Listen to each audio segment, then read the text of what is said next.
Day 2 in Mayapur. নতুন সকাল মায়াপুরে। সারাদিন কত কিছুভাবে দিনটা যে কেটেছে তার ছোট্ট একটি ব্লগ তোমাদের সাথে শেয়ার করছি। রাধে রাধে বন্ধুরা, কেমন আছো সবাই? আশা করি সবাই ভালো আছো, সুস্থ আছো। একদম সকালবেলা থেকে আজকে ব্লগটা শুরু করছি মায়াপুর থেকে। তো সকালবেলা উঠে স্নান ফান সেরে এখন যাচ্ছি মাঠের দিকে। আমাদের পাঠচক্র চলছে, তো সেই জন্য সমস্ত ভক্তরা ওখানেই যাচ্ছে। ওখানে ক্লাস হবে, অনেক মহারাজ আছেন, তো ওনারা সব প্রবচন দেবেন। তো আজকে রাধাষ্টমী, বিশেষ একটা দিন। সকাল থেকে সকলের উপবাস আছে, তো সারাদিন রাধার নামে আর রাধার মহিমা শ্রবণ করবো। মায়াপুরের সকালটা বেশ ভালো লাগে। মাঝে সাঝে এরকমভাবে মায়াপুরে চলে আসলে ভালো হয়, কিন্তু আমাদের পাঠচক্র চলছে 3 দিনে। আমরা তো আসতে পারিনি, যেহেতু জয়িতার পরীক্ষা চলছিল। তো এই শেষ দিনটা আমরা কাটাবো। আর আজকে বিশেষ দিন, সেই জন্য এখন ভাদ্র পূর্ণিমাও চলছে। তো চলো, চলে এসেছি।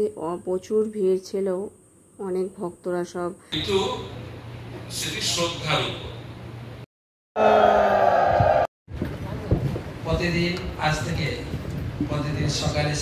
মহারাজদের মুখে শ্রবণ করলাম রাধারানীর মহিমা। তারপর আমরা চলে গেছিলাম দর্শন আরতিতে।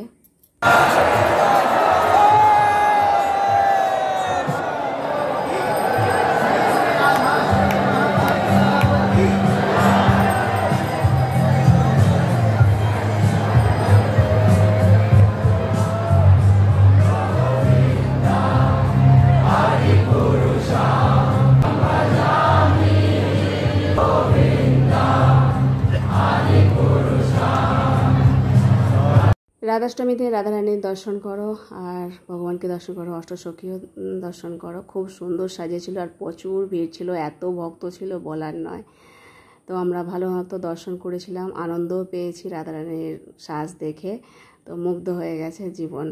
আজকের দিনে মায়াপুরে আসা মানেই আলাদা রকম ফিলিংস, সেটা বলে বোঝানো যাবে না। আর তারপর এই ভগবানের দর্শন পাওয়া ভাগ্যের ব্যাপার। যাই হোক, খুব ভালো লেগেছে।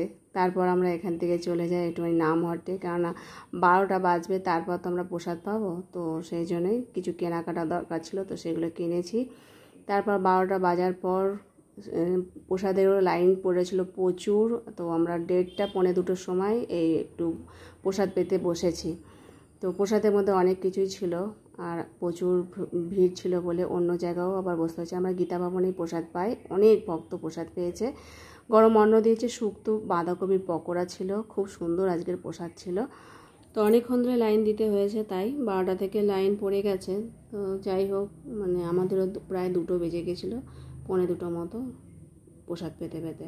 তারপরে ছিল পটলের ঝাল আর পনিরের সবজি, একটা মিক্স সবজি ছিল, চাটনি ছিল, মিষ্টি ছিল, অনেক রকমের প্রসাদ ছিল।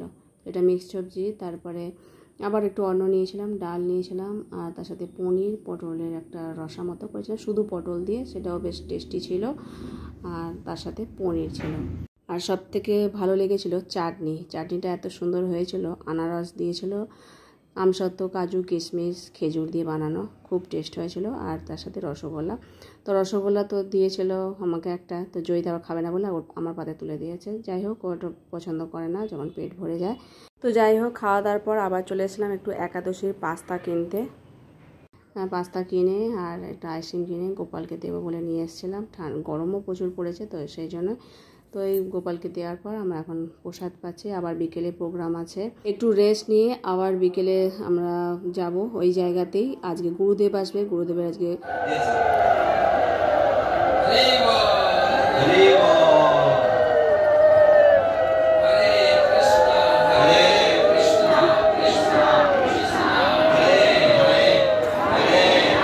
আজ গুরুদেবের 55তম সন্ন্যাস অ্যানিভার্সারি। মহারাজের তরফ থেকে হাজার হাজার শিষ্যদের প্রসাদ পাওয়াবেন, তো সেই জন্য সব লাইনে দাঁড়িয়ে আছে। এদিকে মাতাজিদের লাইনে প্রচুর ভিড়, আর ওদিকে প্রভুজিদের লাইন। তো যাই হোক, লাইন দিয়ে আধ ঘন্টা মতো লেগেছে লাইনে। তো প্রসাদ হেভি ছিল, ফ্রাইড রাইস, আলুর দম, কেক আর রসগোল্লা। মহারাজ যে কেক কেটেছেন সেই কেক, খুব টেস্টি প্রসাদ ছিল। ওই প্রসাদ পেয়ে তারপর ঘরের দিকে রওনা দেব। আর আজকের দিনটা বেশ ভালোই কেটেছে। সকলে ভালো থেকে, হরে কৃষ্ণ।